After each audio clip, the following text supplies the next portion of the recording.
संजीव, आप तो आईटी भी ट्रैक करते हैं। आईटी में आपका एक पसंदीदा शेयर मेरे को चाहिए। मिड कैप भी हो सकता है, फ्रंट लाइन भी हो सकता है। आज इंडेक्स अच्छा चला है। मेरा एक ही बाय है, वो है एसएल टेक्नोलॉजी, जो कि मुझे अभी भी ये लेवल से अच्छा लगता है। ये टारगेट क्या रखे संजीव इसका? एसएल टेक अगर बाय करें तो 965 जी। इस बीच आप देखिए एचयूएल को, अब ये 999 पर ट्रेड कर रहा है, लेकिन इसने अभी 1000 के लेवल को, इनफैक्ट अब 1000 पर आ भी चुका है। हाँ, कल नतीजे आने हैं और नंबर से ठीक पहले इसने नई लीडरशिप में, ये नया लीडर उभरा है मार्केट में, ये कह सकते हैं। पहले आईटीसी और अब एफएमसीजी का दूसरा बड़ा दिग्गज लीडरशिप संभालते हुए 1000 रुपए पर अब ये ट्रेड कर रहा है। इनफैक्ट विवेक, आपका इस पर टेक्निकल व्यू लेना चाहेंगे। नंबर्स कल आएंगे, नंबर्स डिसेंट एक्सपेक्टेड है इस कंपनी से, लेकिन अभी 1000 का तो ऑलरेडी हो चुका है। अब यहाँ से नेक्स्ट लाइकली टारगेट्स आपके हिसाब से क्या होंगे टेक्निकली, अगर ये 1000 के ऊपर आज क्लोजिंग भी दे देता है तो? दीपाली, ऑलमोस्ट 2.5 साल के कंसोलिडेशन के बाद 980 का लेवल इसने ब्रेक किया है। 770 से लेकर 980 की रेंज में ये ऑलमोस्ट 2.5 ईयर्स ट्रेड किया है। मुझे लगता है अब ऊपर कोई इसमें पोजीशन बनाना चाहता है तो इन्वेस्टर्स को इसको डेफिनेटली ट्रेल करना चाहिए। और 200 रुपये का अपसाइड मिनिमम ओपन हो गया है। 1200 से लेकर 1250 के टारगेट में इसमें एज्यूम कर रहा हूँ अगले 1 से 1.5 महीने में। ठीक है। इसके अलावा आप मिस्टर शेट्टी, आपका भी व्यू चाहिए ये जीएसटी को लेकर और मॉनसून को लेकर। कोई ऐसा समीकरण आपको समझ में आ रहा है जहां पर अभी भी अब वैल्यूएशन थोड़ी सी ठीक नज़र आ रही हो? सेक्टोरियल भी हो सकता है और स्टॉक्स के भी हो सकता है।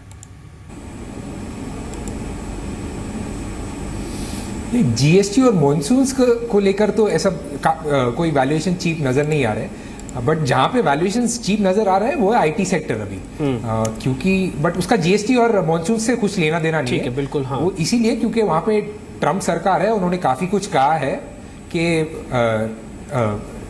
वीज़ाज इशू नहीं करेंगे आगे जाके। इसके वजह से काफ़ी नेगेटिव परसेप्शन बिल्ड हुआ है। बट वैल्यूएशन अगर आप देखें तो हिस्टोरिकल लोस पे काफ़ी सारी कंपनीज 3% डिविडेंड डील के नज़दीक आ रही है। और जब हम ये कंपनीज को मिलते हैं वो कहते हैं कि रिस्क जो है काफ़ी ओवरस्टेटेड है। ये कंपनीज जो है वैसे ही H1B वीज़ा कोटा यूज़ नहीं कर रहे हिस्टोरिकली, तो वहाँ पे एक अच्छा अपॉर्चुनिटी दिख रहा है। और फार्मा सेक्टर में भी काफ़ी करेक्शन आ चुका है। और अगर आप अच्छी कंपनीज में इन्वेस्ट कर पाए इस वक्त, जहाँ पे आपको लगता है मैन्युफैक्चरिंग में इतना मेजर प्रॉब्लम नहीं होगा, तो शायद अगले 3 से 5 साल के लिए अच्छा रिटर्न बन सकता है आपका। जी, तो आईटी और फार्मा दोनों के साथ कन्विक्शन है मिस्टर शेट्टी का, और ज़्यादातर एक्सपर्ट्स मान भी रहे हैं कि इन दोनों सेक्टर्स में बॉटम प्ले हो सकता है।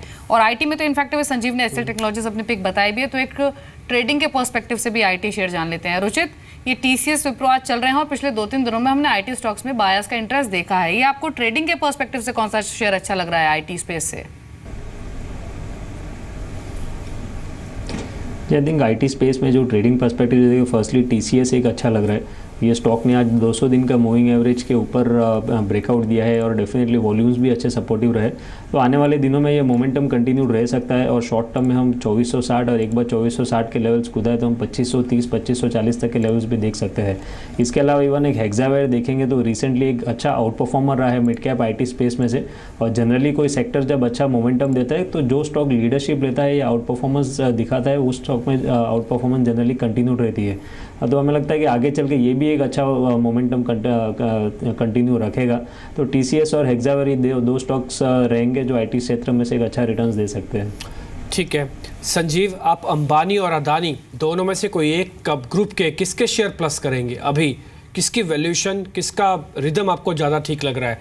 अंबानी ग्रुप के शेयर या फिर अदानी ग्रुप के शेयर्स? आज दोनों ही चल रहे हैं। जी, मैं दोनों ग्रुप को नहीं चुनूंगा अभी ये लेवल पे। 9400 लेवल पे, ऑल टाइम हाई लेवल पे ये दोनों ग्रुप में से मुझे कोई स्टॉक अभी लगता नहीं है कि रिस्क रिवार्ड रेशियो इतना फेवरेबल है कि यहाँ से एक नया निवेश करूँ। टाटा ग्रुप में? टाटा ग्रुप में डेफिनेटली एक लॉन्ग टर्म अगर इन्वेस्टमेंट कोई अगर लेना चाहता है तो डेफिनेटली टीसीएस ले सकते हैं। TCS looking good. अगर 15 to 18 मंथ्स का इन्वेस्टमेंट होराइजन है तो टाटा ग्रुप में TCS, Titan both looks good for a long term investment horizon. ठीक है विवेक, ये अभी अदानी ग्रुप की बात कही डिम्पी ने, इन दो स्टॉक्स पर अपना ट्रेडिंग व्यू दीजिए। एक तो अदानी ट्रांसमिशन जो कि 4.5% ऊपर है, इनफैक्ट सर्किट पर है 5% की स्ट्रेंथ के साथ, और दूसरा अदानी पार। न्यूज़ फ्लो का इम्पैक्ट है लेकिन स्टॉक ने आज अच्छा मूव दिया है। अब दोनों पर ट्रेडिंग पर्सपेक्टिव से क्या रुझान है आपका?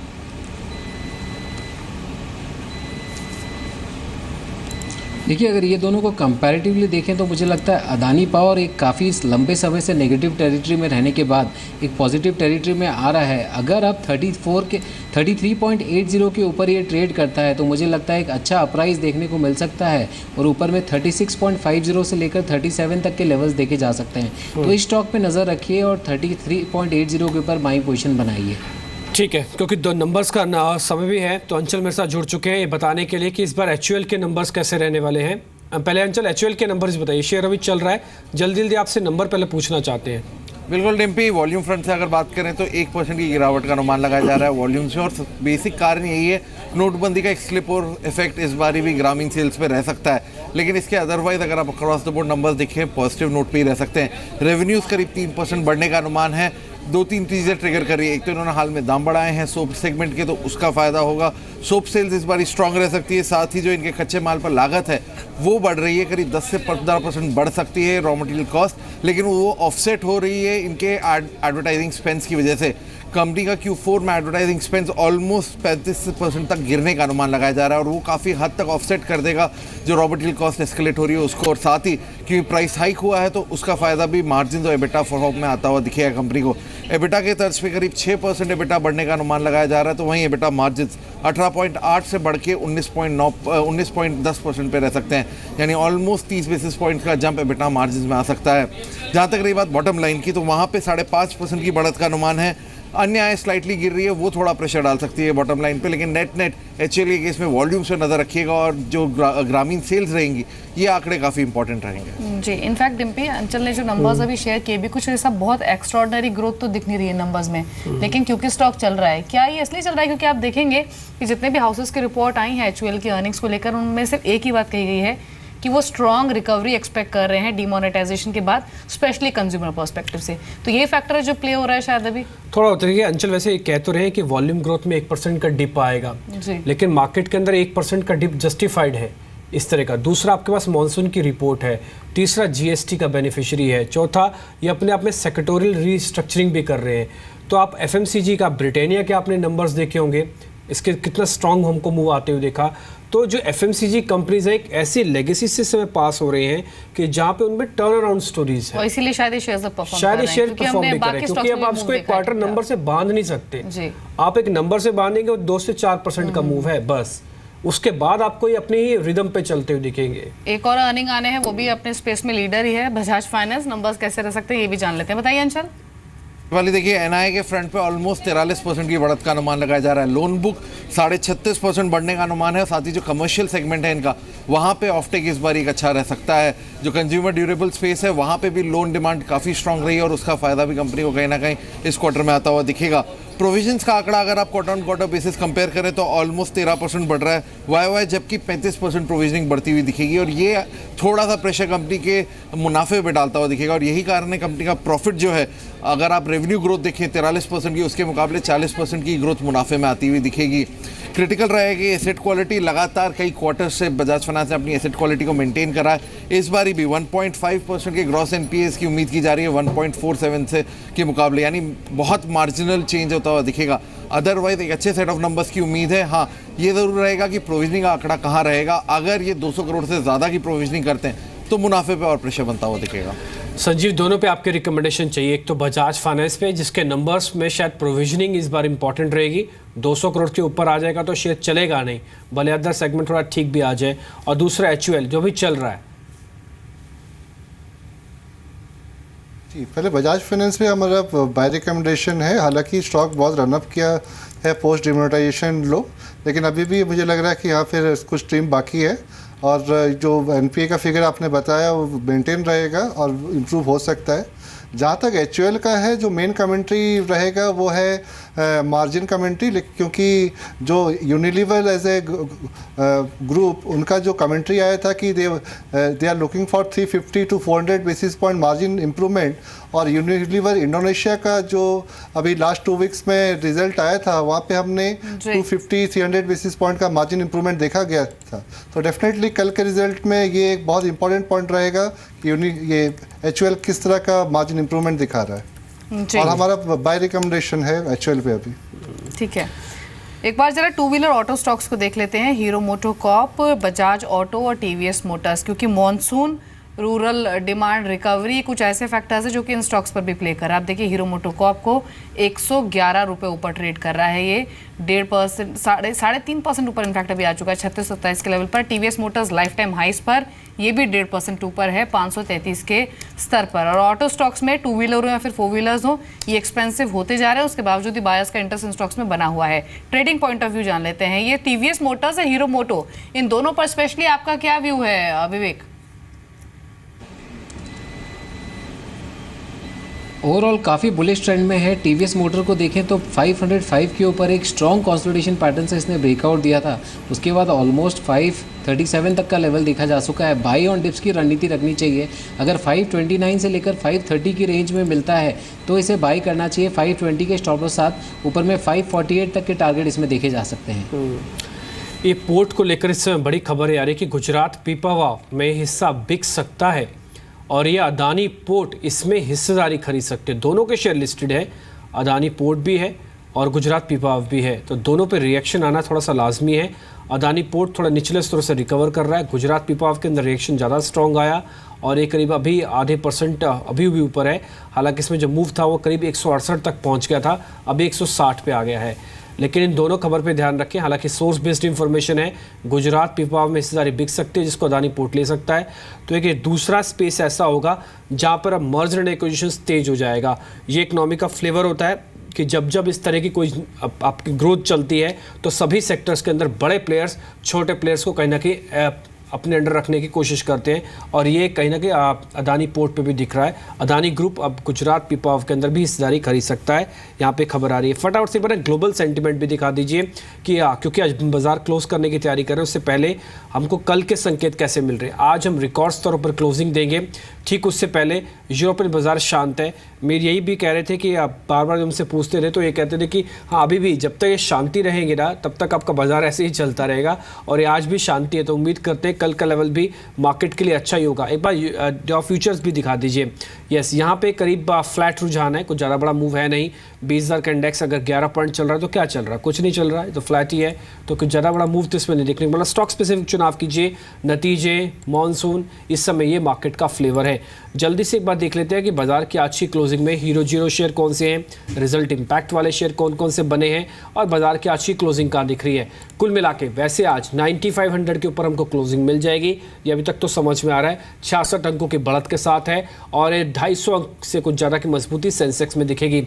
जहाँ पर आज इंपैक्ट दिख रहा है वो अवंती फीड्स में है। 2 दिन में ये शेयर 31% चल चुका है। जी बिजनेस ने आपको कल बताया था सर्किट था, आज फिर 11% ऊपर है। इसके अलावा सागर सीमेंट 9% और मॉडर्न डेयरी ये करीब 10%। आज डेयरी के शेयर वापस चल रहे हैं। आप मिल्क फूड देखिए और भी कई शेयर्स देखिए, ये भी अच्छा चल रहा है। रोटो पंप पे कल सर्किट, आज फिर सर्किट लगा और इंडो सोलर पे कल भी सर्किट, आज फिर सर्किट लगा।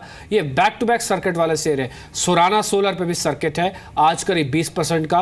दीपाली आपको याद होगा कुछ दिन पहले अपने ब्रेकआउट शेयर पे सुराना सोलर बताया था और आज इसमें सर्किट है। अभी 25 रुपये का हो गया, मेरे को अच्छी तरह से याद है 21 रुपये के आसपास का शेयर हुआ करता रहा। स्किपर आज सुबह में इसके बारे में बात भी कर रहे थे कि इसके नतीजे अच्छे आए हैं, ये 4% की अच्छी बढ़त दिखा रहा है।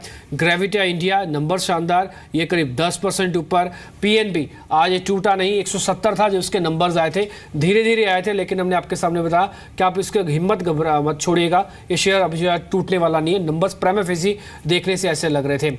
जेके टायर इंडो काउंट के शेयर के अंदर भी अच्छी बढ़त आते हुए दिखिए। हालांकि एक नतीजे वाला शेयर चेन्नई पेट्रो ये करीब 5% की गिरावट के साथ गया क्योंकि इसके नंबर्स ठीक नहीं थे। हर फ्रंट पे नंबर्स चेन्नई पेट्रो के खराब आते हुए दिखे थे। इसके अलावा आज कुछ बैंकिंग शेयर में देखिए, सेंट्रल बैंक ये अच्छी क्लोजिंग करके जा रहा है। Bank of India, Punjab national bank, union bank, आज कुछ सरकारी बैंकों ने वापस संभाला है बाजार की इस बढ़त को। आज जो शेयर्स थोड़े कमज़ोर दिखे उसमें टीजीबी बैंक्वेट्स था, भगवती बैंक्वेट्स के नाम से पहले जाना जाता था ये, तो अभी भी आप देखें इसके अंदर कल एक अच्छा मूव था लेकिन आज ये ठंडा पड़ गया शेयर। लेकिन कुछ होटल्स के शेयर जिसमें EIH है, इंडियन होटल्स हैं, ये शेयर आपको अच्छे चलते हुए दिखे हैं आज के सेशन में। आज मार्केट की जहाँ पे क्लोजिंग में उसमें अदानी और अंबानी दोनों के शेयर चलते हुए दिखे। अदानी पावर करीब 8% ऊपर, CERC का जो फैसला आया फेवर में। ट्रांस चल रहा है, आज भी 5% ऊपर। अदानी एंटरप्राइज ऑलमोस्ट फ्लैट दिखा, लेकिन अंबानी ग्रुप के जो शेयर्स थे उसमें इंफ्रा, कैपिटल, रिलायंस इंडस्ट्रीज ये कहीं ना कहीं मजबूती आज दिखाते हुए दिखे। जो नई लिस्टिंग है उसमें BSE है, वैसे स्मॉल कैप पे भी शामिल हो गया है, ये आज 6% ऊपर था। फ्यूचर लाइफस्टाइल का शेयर भी आज MSCI इंडेक्स के साथ नंबर्स का इम्प्ले दोनों ये दिखा रहा था, और इसलिए आज ये शेयर भी करीब करीब 5% ऊपर है। और थोड़ी देर पहले हमने फ्यूचर ग्रुप के चेयरपर्सन मिस्टर बयानी से बातचीत भी की, वो कह रहे थे कि अभी ओमान में विस्तार कर रहे हैं, इसके अलावा कुछ और JV वो करना चाहते हैं। बाजार की आज ऐतिहासिक क्लोजिंग मिली है, 9500 के ऊपर आज की बाजार की क्लोजिंग, 64 अंक बढ़कर आज बंद कर गया, और सेंसेक्स में भी आज रिकॉर्ड स्तर पर ही हमको क्लोजिंग मिल रही है। तो मार्केट के अंदर एक और अच्छा और शानदार दिन आज क्लोजिंग के नाम रहा, और यही बड़ी वजह है कि बाजार के पास अभी खोने के लिए कह सकते हैं कि कुछ नहीं है, क्योंकि यहाँ पे शॉर्ट स्ट्रैप है। कौन करेगा 9400 पे शॉर्ट, जब 4 दिन के अंदर आपको 100 पॉइंट निफ्टी चल जाएगी और 95 के ऊपर आ जाएगी। कौन करेगा बैंकिंग काउंटर्स को शॉर्ट, जब कहते हैं कि नंबर पता नहीं कैसे रहेंगे, उसमें अभी तक सिर्फ छोटे सरकारी बैंकों को छोड़ दिया है, सब ने अच्छे नंबर दिखाए। कौन कहता है कि IT को शॉर्ट कर दीजिए, अभी सब कह रहे हैं कि IT की वैल्यूएशन अच्छी है, IT के नंबर्स किसी ने खराब नहीं दिए अपनी उम्मीद से बेहतर। सिर्फ फार्मा वाला सेगमेंट ऐसा रहा इस बार के कुल मिला के नंबर्स में से अभी तक, जहां पर हमको थोड़ी सी चिंताएं दिखी। अदरवाइज किसी भी सेगमेंट में कोई ऐसा बड़ा नतीजा नहीं आया जिसने बाजार को परेशान किया हो। इस बीच मॉनसून की खबर यहाँ तक ले आई, अब आगे की पैटर्न जो पकड़ा जाएगा वो शायद GST लेके जाएगा, जो कि बाजार के नए स्तरों पर लेके जा सकता है। लेकिन जैसे आपने बार बार मेंशन किया, अर्निंग्स और मॉनसून ये 2 ट्रिगर्स ही हैं मार्केट के लिए जिन्होंने इन्हें हेल्प की है इन लेवल्स तक पहुंचने में। ना तो कोई बड़ा डिसअपॉइंटमेंट अर्निंग्स में अब तक आया, और मॉनसून पिछले हफ्ते मॉनसून की जो फिगर्स आई थी कि नॉर्मल से ज़्यादा रहेगा, 100% तक रेनफॉल हो सकती है, और कल खबर आई थी कि 3 दिन पहले ही अराइव हुआ है अंडमान निकोबार आइलैंड में। तो मॉनसून अपना काम कर रहा है, जिसकी वजह से मुनाफे की बारिश हो भी रही है। लेकिन अगले 3 दिन अहम होंगे, क्योंकि 3 बड़े नतीजे हैं। ये 3 नंबर्स या तो 9500 से 9600 की जर्नी तय करेंगे, या फिर लेवल्स पे कंसोलिडेट करा सकते हैं, क्योंकि HUL, SBI और बैंक ऑफ बड़ौदा तीनों बड़े नंबर्स हैं। तीनों बड़े नंबर्स और उनकी वेटेज भी काफ़ी अच्छी है। संजीव, आज की क्लोजिंग पर आपका कमेंट चाहिए। ये एक्सटेंशन ऑफ जो गेन है ये हमको आगे भी दिखेगा। अब हम 9600 की तैयारी करें कि नहीं करें अभी? देखिए, अभी जो वैल्यूएशन के हिसाब से तो कंफर्ट जोन से बाहर जा चुका है, लेकिन जिस तरह का सब इंग्रेडिएंट बन रहे हैं, अच्छा मॉनसून, रेट कट की बातें हो रही है, इन्फ्लेशन निचले स्तर पे है, ग्लोबली अच्छा एक रैली बना हुआ है, तो डेफिनेटली बाय ऑन डिप्स होगा। अगर 3-4% का करेक्शन हो भी तो कोई बड़ा बात नहीं है। मुझे लगता है यहाँ से ही मार्केट में स्ट्रीम अभी भी बाकी है। जी, चलिए, शुक्रिया संजीव, रुचित, विवेक आपका, साथ साथ मिस्टर शेट्टी आपका भी शामिल होने के लिए अंतिम बाजी में और अपने व्यूज मार्केट्स पर शेयर करने के लिए।